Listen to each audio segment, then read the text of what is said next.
অগ্রণী ভূমিকা পালন করেছেন জাতীয়তাবাদী দল বিএনপি এবং তার এই অঙ্গ সংগঠন।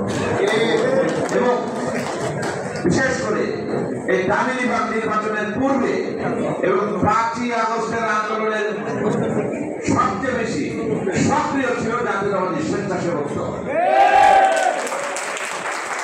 জাতীয়তাবাদী স্বেচ্ছাসেবক দল এই ফ্যাসিবাদ বিরোধী লড়াইয়ে অনেক নেতৃবৃন্দ গুলিবিদ্ধ হয়েছেন, অনেক পঙ্গু হয়ে গেছেন। আপনারা অবশ্যই মনে আছে 19 জুলাই আমাদের আন্দোলনটা শুরু হয়েছিল সম্ভবত 14-15 তারিখ থেকে।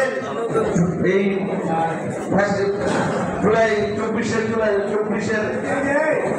জুলাইয়ের 14-15 তারিখের দিকে 19 জুলাই আমরা আমাদের প্রতিরোধের মুখে পুলিশ কিন্তু পিছু হতে বাধ্য হয়েছিল এবং আমরা কিন্তু আমাদের কেন্দ্রীয় পার্টি অফিস পুলিশের দখল মুক্ত করেছিলাম আপনাদের সামনে। আমাদের প্রতিরোধ